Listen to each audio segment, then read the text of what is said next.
Okay, let's see.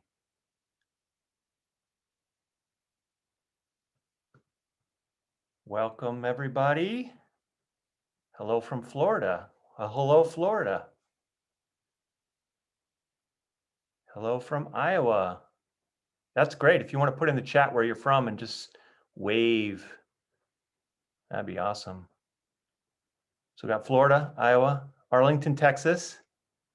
We've got the sort of the southeast covered. Wisconsin, sweet. New York City, Big Apple, Rochester, New York, Louisiana, Arizona, Missouri. Oh my goodness, Ohio, Virginia, it's coming too fast. Buffalo, New York, Long Island, New York, Dayton, Ohio. Wow. Another from Houston, Montana, California. I think that's our first West Coast. Georgia, that's where my mother lives. California, Southern California, Maryland. Wow, cool. All right, well, it looks like we've got, I think, the four corners of the United States. Anybody from Alaska or Hawaii? Oregon, hey, my old stomping grounds, Oregon. How about that? Detroit, Motor City. Sweet. Okay, I'm going to get started, folks, because it looks like we've got a quorum.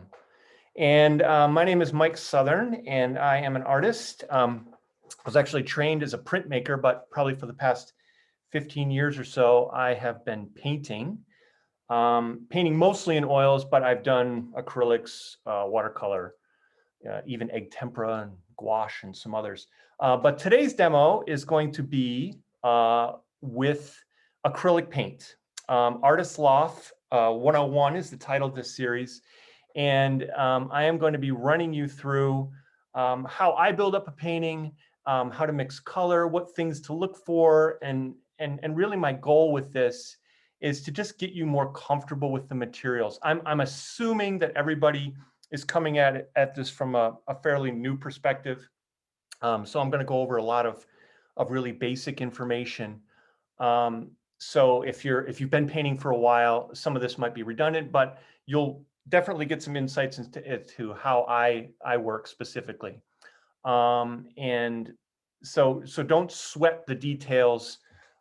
Just look at this as more an introduction to how to work with acrylics and what benefits and maybe drawbacks that they may have. So let's quickly go over a let's see, here we go. Let's go over the supply list really quick. I'm going to switch our camera here to this. So this should be a list of the supplies, and this is very important. I am using these supplies. You do not have to use these exactly. I have the Artist Loft brand professional grade acrylics that I'm using. There's a few, if you look down on the list, I think the last one is a sort of academic grade. There's different grades of paints. You're going to see usually student grade and professional grade. And I'm using professional grade just because that I had to make a choice, and I'm going to use those. It doesn't matter what the quality of your, if your paint tubes of paint cost you $1.50, or if they cost you $30 a tube, that's not really that important. Also, the colors, the specific colors that I mentioned are also not vital. For instance, like I've got cadmium yellow. If you've got a bright yellow and it's called, Naples yellow or lemon yellow or something else, and then maybe your red is called vermilion, that's fine. As long as you've got the three primary colors, the couple of what are called earth tones, yellow ochre, and umber of some sort, raw umber or burnt umber. Siennas also work well. That's not going to be the end of the world. Having white paint is going to be really important. Having black paint, I didn't put it on the list because I like to mix a black, and I'll show you how to do that as we progress. But if you've got black, that'll also come in handy. You're also going to need a series of brushes, And the brushes that I have, I'm just going to switch to my overhead here.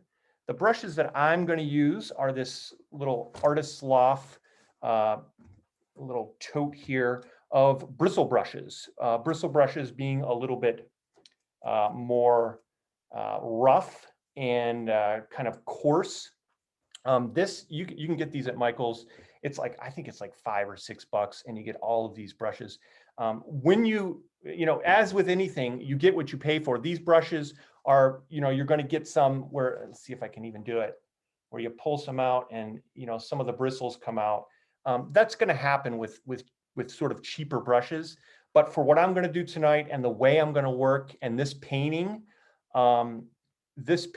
is perfect for bristle brushes because it's really kind of loose, expressive paint. You can kind of see it up in the corner there. And it will do the trick for what we're going to do. And it will also not break the bank. So this is a good little tote. I've also got some other brushes around here just in case I need them.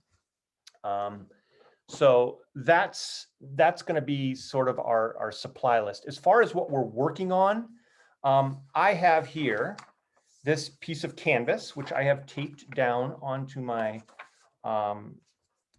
little board here. And so this is canvas, tape along the edge. You do not have to use canvas either. If you've got a piece of old piece of wood, or even some, let me just get some over here. Got a few examples. This is an old piece of mat board. I was cutting some frames out. This will work for what we're going to do tonight. So don't sweat the details of, oh, I don't have canvas and it's not yellow and all that sort of thing. Don't worry about that. This is also just a nice piece of board that I've put gesso on and then toned a different color. Once again, you don't have to be as elaborate with this. The good thing about acrylics is you can pretty much paint them on anything. There are certain places, you know, if you're going to submit this to a museum for consideration in an exhibition, they might want things that are a little bit more sturdy and long lasting. But for what we're going to do tonight, really just any surface that you've got. And so what I've done ahead of time, and if you want to do this as we're going, we're going to be working with that image, which is Franz Marc's. It's called the blue fox, or the purple fox, or the blue-black fox. I've seen different names applied to it. And it's a very colorful, very bright picture. It's got a really good mix of sort of primaries, more muted earth tones, and secondary colors. So it's got a good mix. And like I said, my goal here is to get you thinking about how acrylics work and sort of the advantages that they have. And you know, so don't worry that if you're doing this and following along, that it's not exactly the way Franz Marc's looks like. That's not really the point. The point is to just sort of get you familiar with the materials. So you can also see here that I've sort of sketched this out. Me being the guide on this little journey, I felt it necessary to kind of have a little bit of a head start. So if you want to fiddle with this and do a drawing, you can. It's really, I mean, the way I would draw this out, if I were starting from scratch, I'll just do it on this piece of paper so you can kind of see my procedure here. Is just look at the original image. You know, I've got it up on an iPad here, sort of off screen, and you can start. You know, look for where the big shapes start, like that tree on the very right side. That's a good little starting point. And you know, something as simple as that to get that sketched in here. Then I've got two diagonal lines. You can sort of see it up here in the corner. That sort of orange diagonal, and then the red diagonal. And that red diagonal goes almost to the corner, but not quite, and then comes up behind it like that. And then here's the start of the fox, so I'll just sort of block that in. And that sort of continues with that.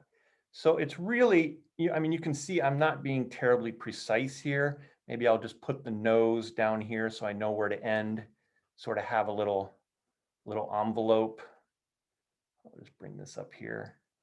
When I'm doing a little sketch like this, I really like to work kind of loosely and just in a general thing. You know, this is a painting. It's not, I'm not trying to make a drawing here. So you know, just something along these lines. Dun, dun, dun. And then here's my little green mark up here, the couple. Franz Mark's not around to check my work, so I'm not too worried about being exactly right. So there's my little blue shape now, pretty much contained right in here. And bump, bump, bump. And that's for what we're going to do tonight. That's probably good. So there you have the very quick abbreviated version, and boom, through the power of video editing and, you know, cheating, there is a much more finished, polished one. So that is what we're going to do, and this is how we're going to set it up. I want to run through really quick here, just a quick little slideshow here. This is some other works by Franz Marc. Franz Marc was around in the late 1800s, early 1900s, and like a lot of artists of that era in Europe, especially, in Europe almost exclusively, he was killed in World War I at a really young age. I think he wasn't even 40, he was like 38 or something like that. But he was really prolific during his lifetime and is really known for these really kind of sensuous animals and landscapes. And one of the things he was trying to do was sort of describe how animals saw the world. They saw it sort of in this pure color, and you know, it wasn't terribly overly descriptive. It was more emotional. This is a picture of Franz Marc later in his short life. And he was part of a group of artists known as the Blue Rider, Der Blaue Reiter, with Kandinsky, Vasily Kandinsky, who was from Poland, Gabriel Munter, and there was a few others. So that's a sort of a quick overview of what this painting is about, where it comes from. And it's pretty well known, but it's also kind of one of those nice obscure paintings that I like to sort of expose people to if you haven't seen this artist before. So it's a good little intro to maybe an era of art that you're not as familiar with. Everybody knows the Impressionists and the Renaissance and stuff like that, but sort of post-Impressionist before the modern era, you know, when like, you know, sort of Andy Warhol and more contemporary artists came about. There's sort of this zone of artists that was really, really dynamic. There was a lot going on. And Franz Marc was one of those artists. So welcome to the world of Franz Marc. Okay, as we're moving along, before I get started on this, if you've got questions at any time, just type them in the chat, and we have a moderator who will pass those along to me. I'm not going to, because we have quite a few people, I'm not going to be able to get to everybody's question, but hopefully as I'm working, you will see maybe your question being answered as I'm working. So that's one of the hopes of this whole thing. Okay, so before we get started, is there any questions about the setup or anything that people want to ask? And then I'll just get right to it. Okay, so onwards and upwards with the inaugural Artist Loft Acrylic 101. This is, by the way, this is part one of a four-part series that I'll be doing on acrylics. Next week, I'll be doing a drawing from life, from real objects. And then after that, I'll do a couple more that sort of build upon the first 2 weeks that we've got under our belts by that time. Okay, so some other things to keep in mind as I'm going along here, supply-wise. Paper towels. You'll need paper towels or a rag, or, you know, just a cotton rag is actually ideal. I use paper towels because they're sort of easy to move around, and I can get a whole bunch of them if I need them. A little thing of water. Acrylics are water-based paint. So this is really the only thing you'll need for cleanup. And it's, you know, this is just an old yogurt container. It doesn't have to be super sophisticated. You, of course, will need the brushes. You'll need the paints, which I've gone over briefly. Another little thing too is I've got a little squirt bottle. and I haven't poured out my paints yet, and I'm going to put my paints over here on this side. And I like to sort of wait until I'm actually ready to paint. So I'm going to start pouring these out here as we get going. And the one thing, the main feature of acrylic paints that you'll find that's different, especially from, you know, especially oil paints, is they dry really fast. So the way I'm laying these paints out here, I don't really have, you know, there's a lot of artists, and if you look at videos on YouTube and things like that, you know, they sort of do it out in a very specific way. I'm just going to do it from light to dark. So I'm putting my raw umber up here, and then my cobalt blue up here, and then I'll sort of work my way down the value scale here. So my next darkest paint is probably the cadmium red. And then after that, I will probably go with the yellow ochre. Yellow ochre is sort of my staple. That color right there is what I stained this canvas with. So it's kind of a ubiquitous color. It's really useful. And if you look at a lot of old paintings, you see a lot of yellow ochre. It's sort of a goldish color. And then here is my yellow, cadmium yellow. So titanium white, yellow, primary yellow, and then this is an earth yellow. This is the yellow ochre, and then a bright primary red, cadmium red in this case. And then we've got cobalt blue. Ultramarine blue is another really popular one. This one tends to make brighter greens when you mix them. So I have chosen to go with that one this time. I'll show you later on what ultramarine blue, what kind of green it makes. Actually, I may do that fairly early because green is probably one of the colors that I'll go with first. And then we've got the earth tone raw umber, which is also a very, historically speaking, a very popular color that you'll run into. The other thing that I'm going to bring out here. Yeah. We have a quick question. Yep. We have someone asking, why did you stain your canvas? Is it wet wash with yellow ochre? Yes, it is water, probably about 75% water and about 25% pigment, yellow ochre. And the purpose of that is, it's a habit I've gotten into since I started painting a long, long time ago. And what it does is it just eliminates the brightness of the white in the background. So it does not have to be yellow ochre. It could be something, you know, it could be the raw umber, because diluted, this is going to be a pretty light wash of color. But if you've got something that's maybe predominantly going to be green or blue or something like that, you could stain it really any color.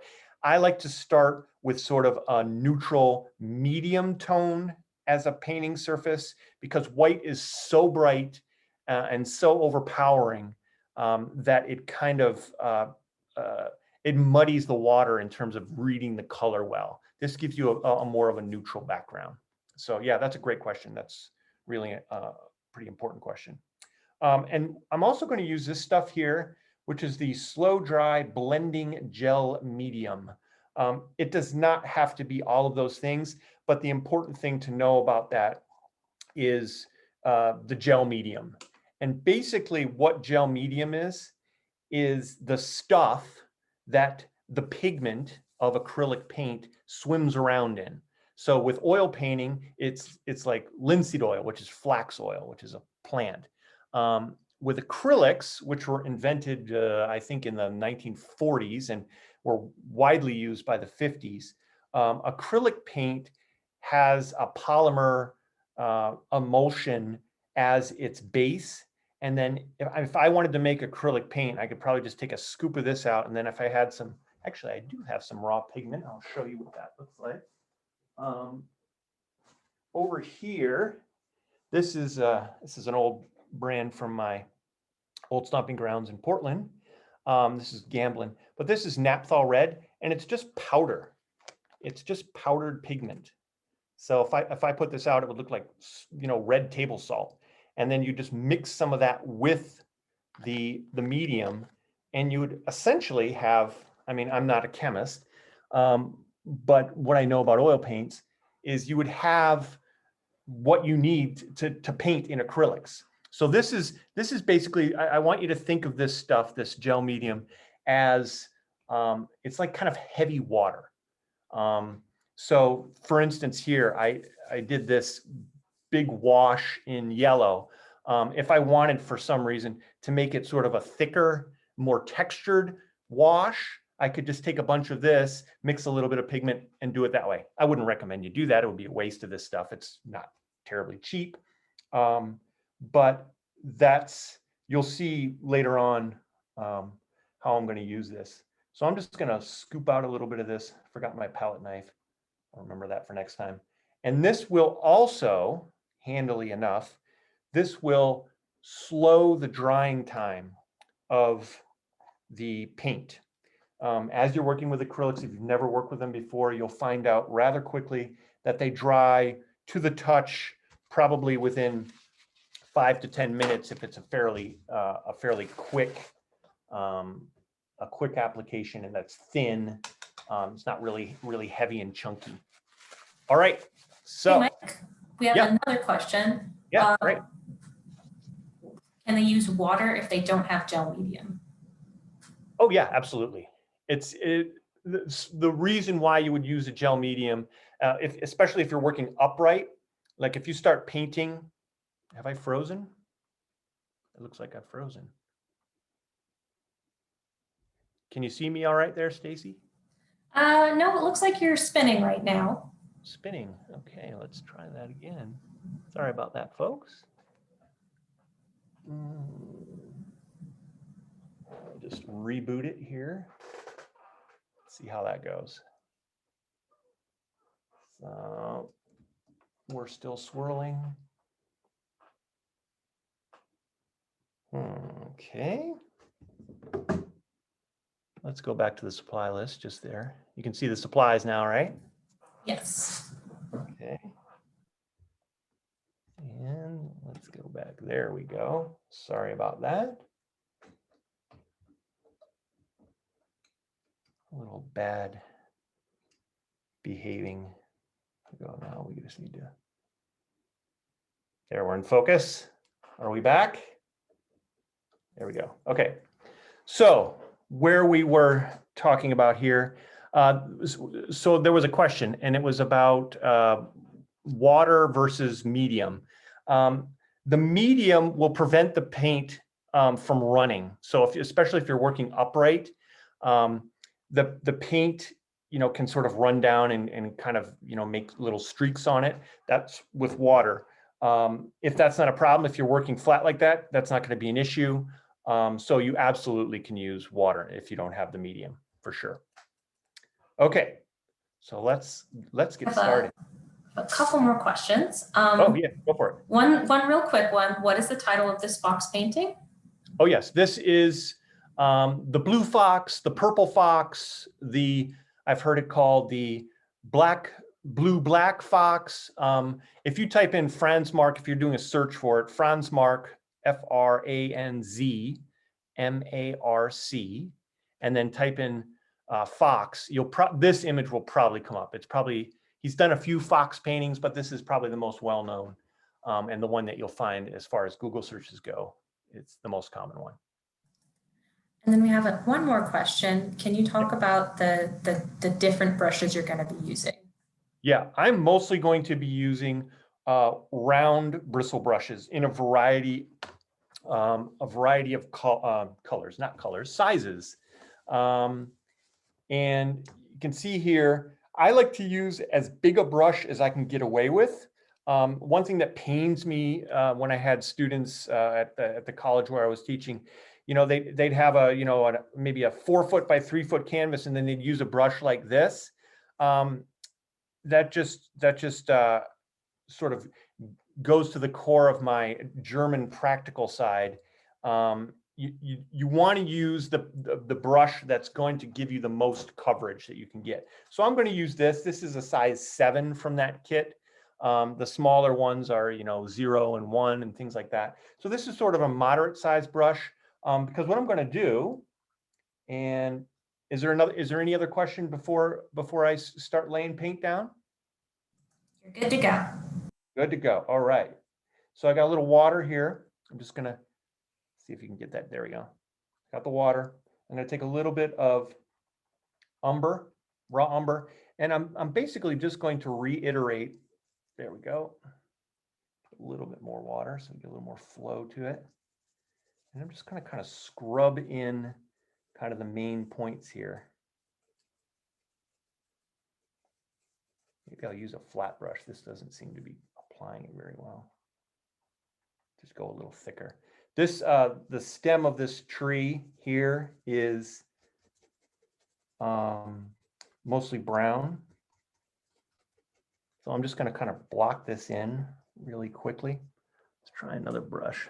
This one doesn't seem to be wanting to help too much. There we go.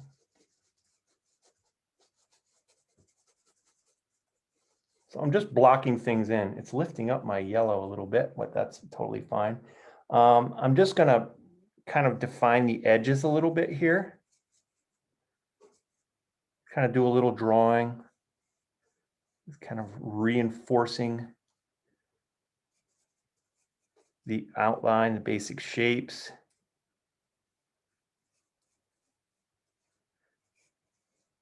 All right.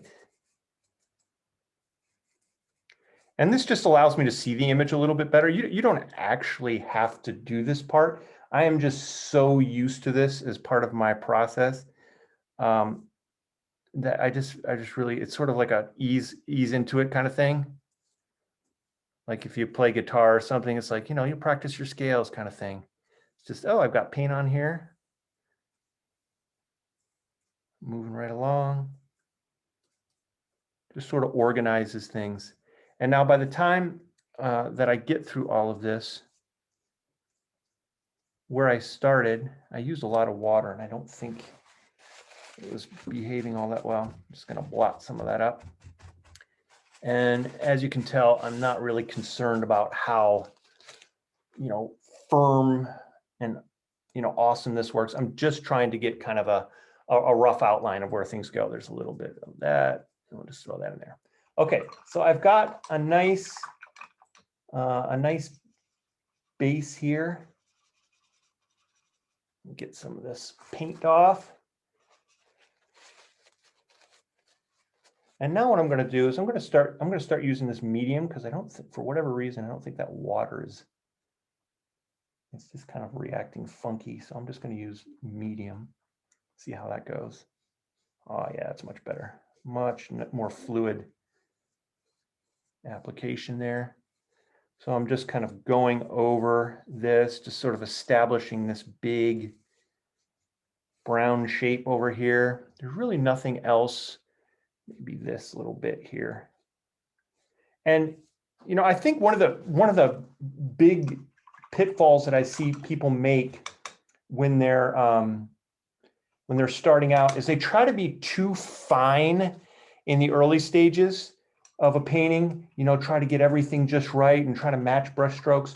At this point, all you're doing is you're just laying in a base coat of color and just establishing the main points. I see actually a fair amount of yellow happening here. So I'm just going to go into that next. There is no start with the dark colors and then go to the light colors kind of thing. I'm going to mix it with a little bit of this medium here to give it a little bit more flow. So this yellow that I already have here is sort of doing a nice job of kind of reinforcing this yellow that I'm putting down. We have a good question from Breyer. They asked, what are the advantages of flat versus round brushes? Well, it depends on the size, but with round brushes traditionally are used for sort of like tighter areas, I guess you could say, unless they're massively huge. They will hold more paint, but your coverage won't be as broad. Like, you won't be able to kind of lay in these big swaths of colors unless I, sort of upgraded to a round brush that's like this big round brush here. It's about the same width as this smaller brush. So the flat brushes, are better for glazes, which is something I'll show you in probably maybe today, but more likely in coming weeks, in that they give you a nice flat, even stroke. And the round brushes will give you sort of a more brushy, kind of streaky approach. So if you want things to be smoothed out, you want to increase your coverage area, your flat brushes are probably where you want to go. But I mean, they kind of overlap in terms of their purpose. Now, another thing that I'm going to do here is if you look at the painting up in the corner, there's a little orange strip here. And I am going to, and I see a lot of yellow kind of creeping out from that. So I'm going to actually start by throwing in a little bit of yellow underneath that. And I'm going to layer this. So this is another great thing about doing what's called master copies. I'm going to invent it a little bit here. Is you can kind of look at what the artist was thinking a little bit. And Franz Marc in this painting definitely started with an underpainting of yellow. It may have been yellow ochre, it may have been this more cadmium yellow, but it's definitely underneath that sort of ruddier, redder orange color over top of it. So there's definitely some layering of paint that can go on here.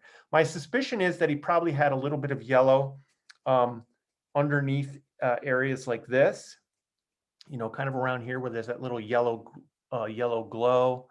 There's probably a little bit up here. So I'm just gonna kind of clean up my yellow a little bit and throw some in. The good thing about having this yellow stained, this yellow ochre stain is I'm not really altering things too much. I'm just kind of brightening it up a little bit. So I'm just going to lay that in.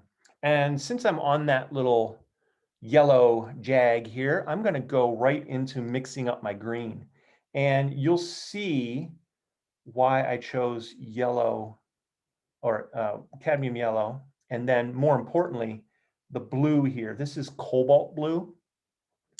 And one thing you'll know when you start mixing colors is it doesn't take much at all for yellow to get turned to another color. Blue, on the other hand, it has what's called a strong tinting strength, meaning you put a little bit of blue in something and it'll change it pretty dramatically. With yellow, which has low tinting strength, you put some yellow in a color and it changes it a little bit. So it's really about the power of that that color. When you're talking about tinting strength, that's a term that's, I think, really useful to have on there. And sometimes it's actually, if you look at the paints you're using, it'll say tinting strength, strong, weak, medium, things like that. So I'm just blocking in, my basic color shape still here.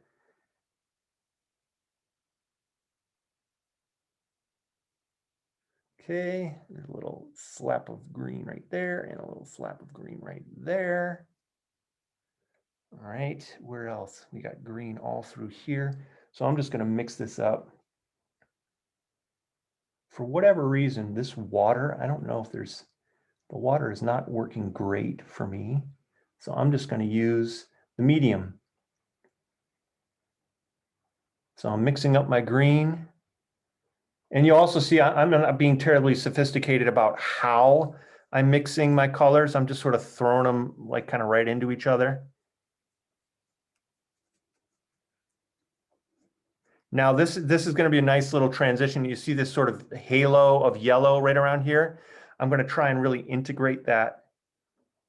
There's a little bristle from my bristle brush.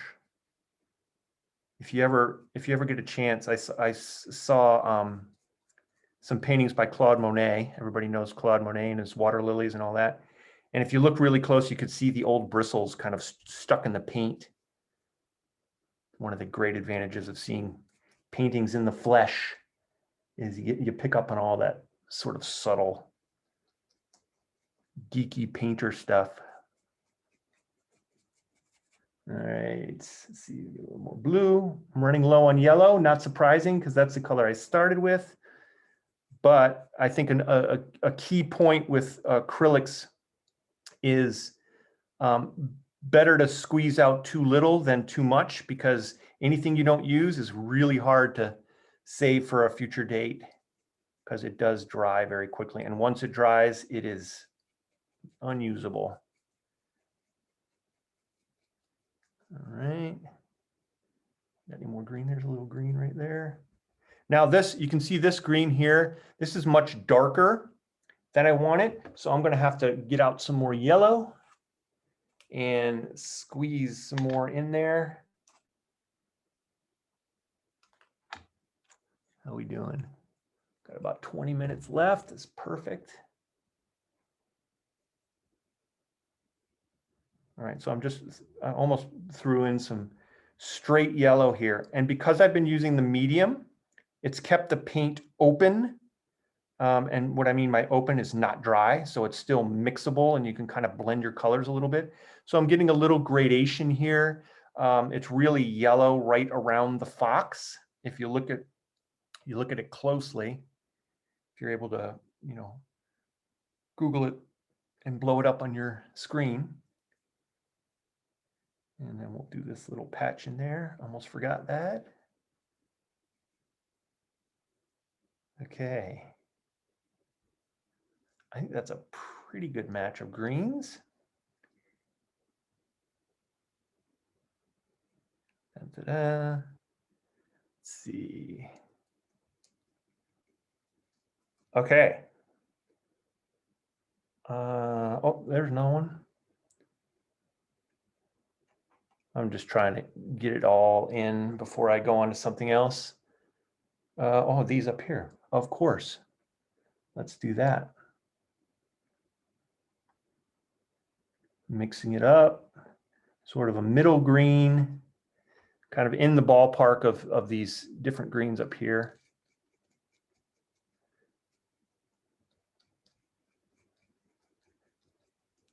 Now I like to get all of the basic color areas sorted out in sort of general terms.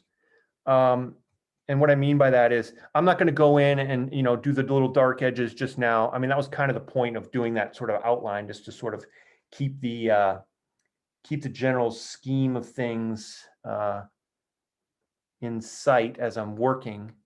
I'm going to go back and do that later. There are some people that would probably like to, come in here and sort of, work the details a little bit more fully. I'm kind of the opposite end. I like to get the basic, big outline, general composition sorted first. And really, the only explanation I have for that is that I feel like it gives me a better read on how the colors are behaving in relation to each other. Because all color is relative. You're not gonna, if you say, all right, paint that red, some people are going to paint it stop sign red. Some people are going to do it more of a maroon or a dark, or some people are going to paint it almost pink. And so these colors are going to read differently when they've got other colors around them. And you'll see that when I put this red in, because right now I've been using sort of weak, what are considered weaker colors, like got a lot of yellow in it. When we start getting into reds and strong blues, and let's see, I think I'll go with red because I haven't done any red yet. So I'm just going to use another brush. I'll use a round brush here just to mix things up, and actually I'll use a bigger one. So this is a size 8. Yeah, that should be good. And I'm just going to start straight off with, get a little bit of medium on there so it spreads a little better, and then I'm going to go straight cadmium red. I think this is going to be a little bit too intense, but that's okay, because I can modify it. And I will. So, and what I mean by intense, it is a specific description, quality of paint that you'll hear a lot when you know, artists are sitting around talking about color and things like that. They'll say, "Oh, that the intensity of that red is just too much for the painting I was doing," you know, whatever. What that means is, like cadmium red, you cannot make cadmium red more intense than it is. It is as red can get. So this red in this Franz Marc painting is intense, but it's not cadmium red intense. I forgot my little green grass right there. So what I need to do is I need to modify it a little bit. And by modified, I mean to desaturate it, make it less intense. So I'm looking at this color and I'm seeing it's a little bit more towards the orange side of things, and it's a little bit more subdued. So I'm just going to try, it's not like, I don't think it's going to be a pure orange. So I'm just going to throw in some yellow here, and I'm going to need to do a lot. I probably would have been smart to start with a yellow first in here. Got a little hair to contend with.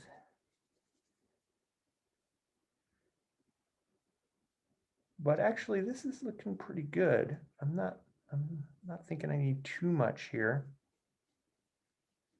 Should I do a little close up, or no? I'm not gonna push my luck.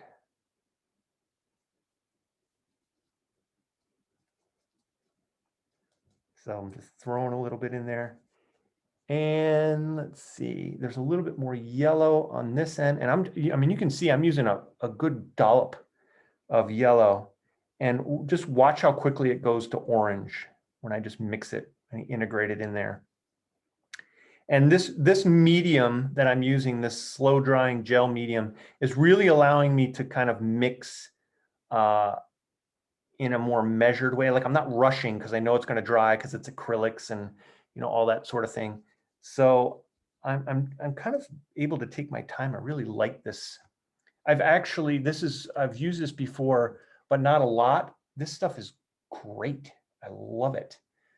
This slow blending gel medium. So if you're coming at acrylics from a maybe from an oil painting perspective or whatever, and you're used to that slow drying time and being able to blend it, that medium that I had there is great for that. So be sure to check that out if you get a chance. All right, so now here I want to, since I'm sort of in this orange range, I want to get into here. But these are basically two different oranges. This is more of an intense, sort of a straight red yellow. This one is probably more of an earth tone yellow, and then the red on top of that. So I'm going to take some of this yellow ochre here, and I've got the red in here already. That looks pretty good. I like that. Maybe a little bit more of this. Let's see how that works. Oh yeah, that's great. And this is sort of the magic time in a paint where it's kind of drying, but it's not fully dry, so it's really tacky. And I really like, darn it, did it again. Let's try that. I don't know why it's doing it. Let's try it again. Sorry about that, folks. Come on. Say hello to the people.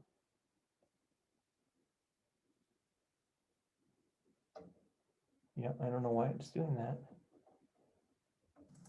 It's all good. It gives people time to catch up. That's right. So it's making the swirling motion. There we go. I was expecting the painting to be done when I came back to it after a break. There we go. Okay. All right. So as I was saying, and it's dried a little bit more, I'm going to put a little more yellow in there. I'm going to kind of mix a little bit of the brighter yellow So just trying to modify that orange. Yeah, like that. So I just put a little bit more of the cadmium yellow in there as well. And you see how I'm letting some of this yellow kind of creep through here. Another thing that I see a lot of sort of new painters do is they try and like, oh, they found a new color and they try to make it perfectly even. If you look at this painting up close, it is it's very brushy and it's very loose. There's not a lot of smooth areas to it. So give yourself a little bit of breathing room with, you don't have to color every piece of the puzzle in here. And I'm actually going to take some of this and throw it in here because I see these two areas are probably a little bit closer to each other. Let's see if I can get away with.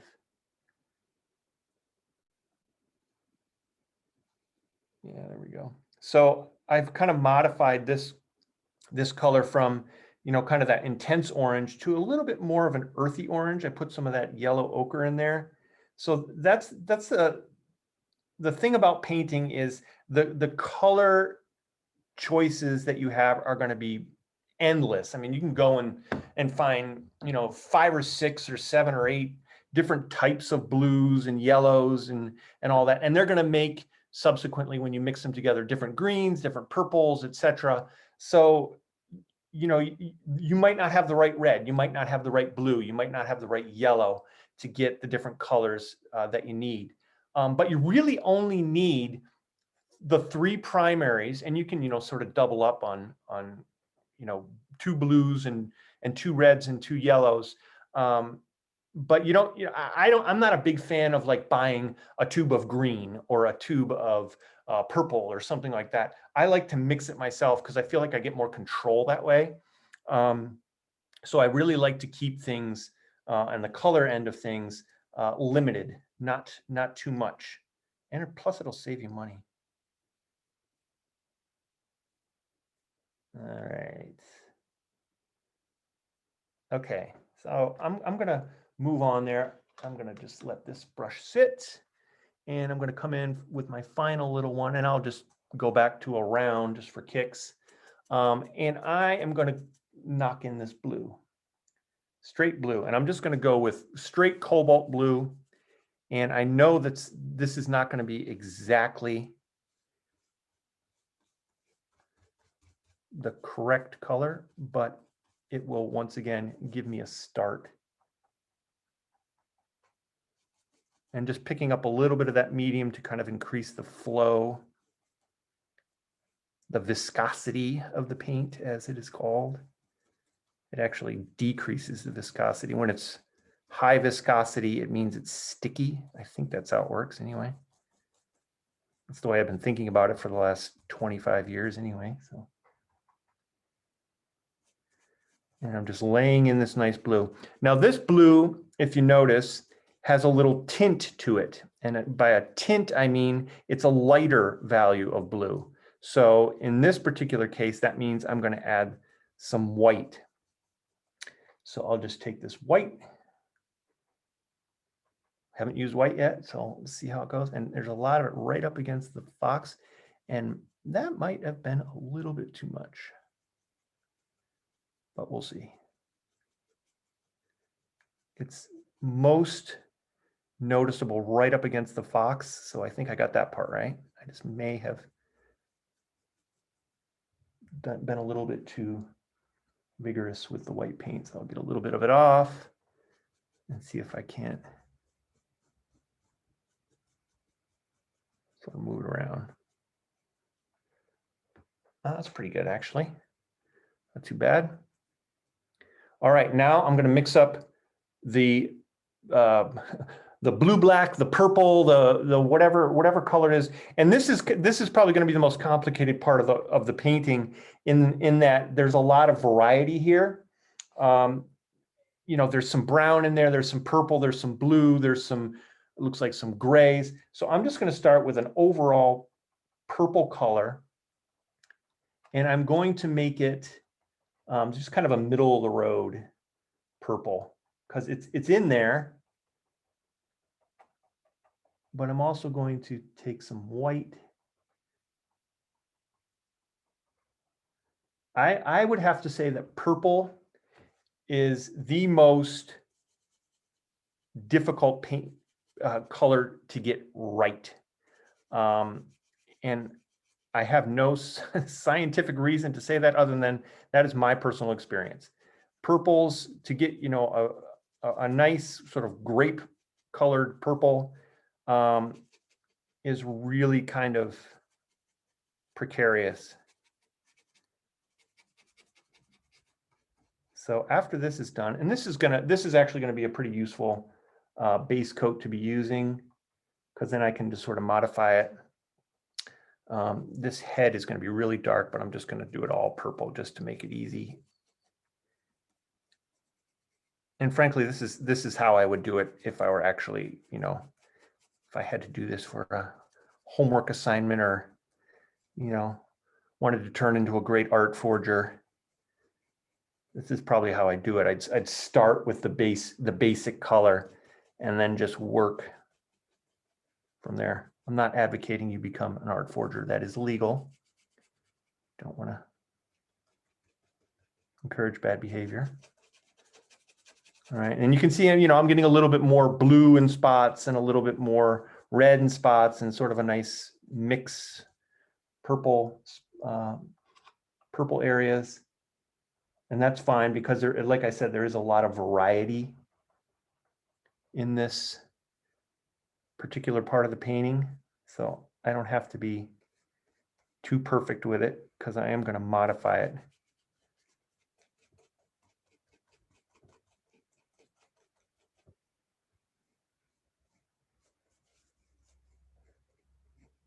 Okay, so we're sort of in this home stretch here. Got all the different areas blocked in. I'm just going to throw in a little bit of white for that cheek. And I got a nice small brush for that because that's about as comfortable as I would feel. So I'm just going to take some straight white because that's pretty much what it is.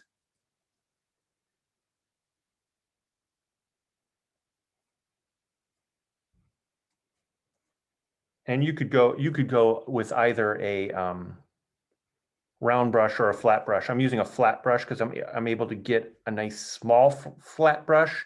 Normally for something like this, I would probably be going with round because they tend to be a little bit more detail oriented, and the size that you'll find them in reflects that. Let's see, any more white flashes in there? That's pretty much the strongest part of it. All right, so I've got the whole general scheme of things down. In that I've got the main color areas. Now, obviously, I have not finished everything and refined it, but I'll do that.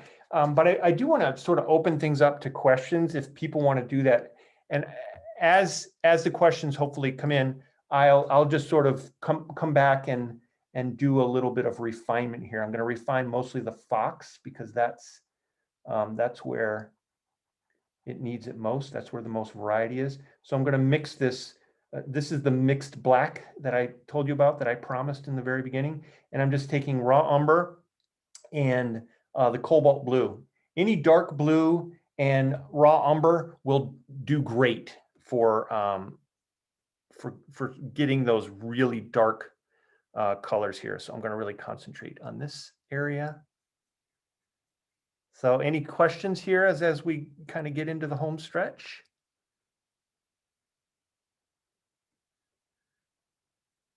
While we're waiting for questions, we have a couple of compliments. I said that the class has been awesome and very interesting.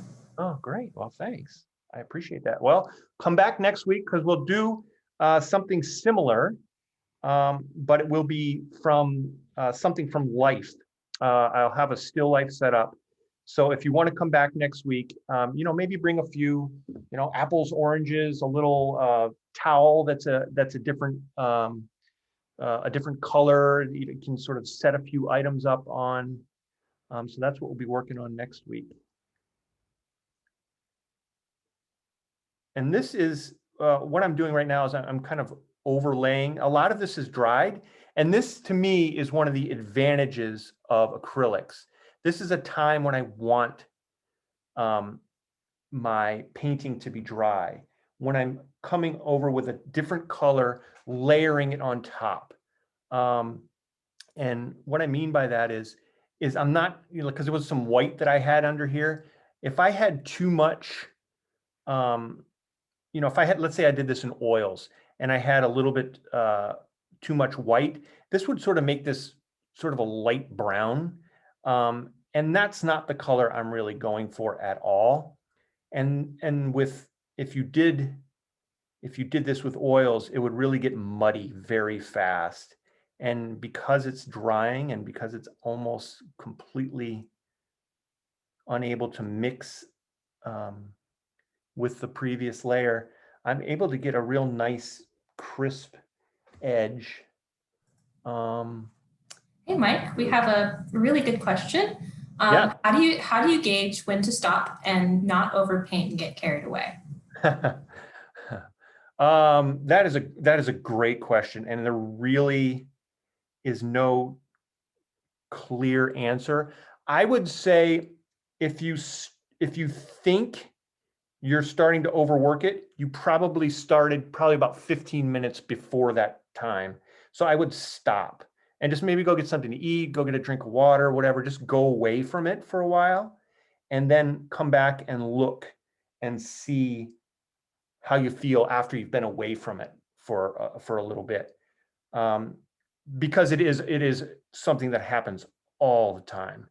And knowing when to read that is really hard because you get in zone and you're painting along and you feel like everything's going great, and then maybe you come back to it the next day and you go, oh man, what was that about? I messed up hours before I thought, because you're painting and it feels good and you're making something and it's changing and it's a wonderful process to go through, but it might not always be for the benefit of the painting. It might be, you feel good and you're having fun.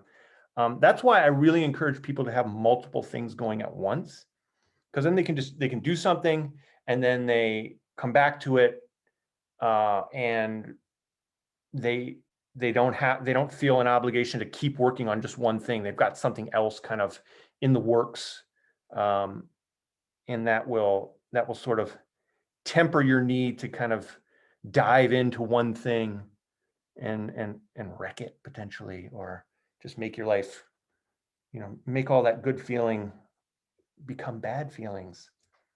Okay, I'm just going to throw a little bit of this in here. Another question. Yeah. How much gesso do you use to prep your painting surface? I had the gesso out, and I was going to use that if I got done sooner, but as we can see, that did not happen. I just use, for something like this, for like a demonstration or maybe a quick study or something like that, just one coat of gesso is fine. But if you've got a commission or something's pretty important and you want to do a good job with the presentation, 2 or 3 coats is usually enough. It depends on what kind you get. This kind here, this sort of Artist Loft brand, this is professional white gesso, and it's really thick and really juicy and opaque, and that's what you want. So it's probably 1 coat, 2 at max with something like this. If you get like student grade, you'll put it on and you'll see it's really kind of soupy and just is a little bit more runny. Something like that maybe takes more coats. So investing in some good quality, professional grade gesso, if you're going to be painting a lot, is really a good investment. You're going to pay more for it, but you're going to have to use less of it because it's just not as it's not as thin. It's just got a little bit more heft to it. All right, I think we're pretty much right up against it. Look at that timing. I can't believe it. How did that happen? Can you just explain the difference between the gesso and the gel medium really quick? Yeah, gesso is for prepping your canvas. So let's say let's say I had this blank piece of wood. This is pure wood right here. For best results, put a coat of gesso on this before you paint it. For best results, put a coat of gesso on anything that you're painting. Paper, wood, canvas, whatever you end up, metal. It's just a good, because it's ideally suited to absorb paint. And it's a nice mix between forming a barrier and protecting the surface that you're working on so the paint doesn't penetrate into it, and also absorbing it a little bit, so it's got a little bit of tooth to it. It's got a little bit of absorption to the painting surface that you're ultimately going to be putting your painting down on. Gel medium that's not what you use gel medium for. You don't use it to prep a canvas. You use that to mix and modify your painting, your paints that you're using. So it's more of a it's more of a kind of an intermediary between the paint and the surface. It just makes it a little thinner, a little bit more translucent. So let's just go back to here. Okay, so I would probably fiddle with that a little bit more, but that gives you a pretty good idea of just kind of quick working methods, doing a little color mixing, getting, making some adjustments on the fly and things like that, hopefully not overworking it. And it's always a good idea to just sort of let something sit for a while, look at it, and come back to it maybe in 5 or 10 minutes and go, all right, not too bad. This is what I want to do. Working continuously for 6 hours is an awesome idea, but it's good to just sort of take little breaks. A good rule of thumb is, if your legs hurt at the end of a day of painting, that's a good thing, because you're walking back and forth. You're walking across the room, looking at it from across, going, oh yeah, it looks good from 10 feet. When I get to 5 feet, it's not looking good. You're able to read the color a little bit better from distance. So, get away from it, look at it, make adjustments, and then come back and work. It's not continuously painting at this level. Get yourself a little bit of space between you and the painting, and that can often be really, really helpful. Okay, 3 minutes over. That's not bad for class number 1. This is my first class for Michael, so thank you all for my little personal history book, taking part with that. Appreciate all of you and your questions. So is there any final questions before we head out? All right. Thank you, folks. And I hope to see you next week. We'll be doing something similar, but with observational painting. All right. Take care. Have a good evening. See you next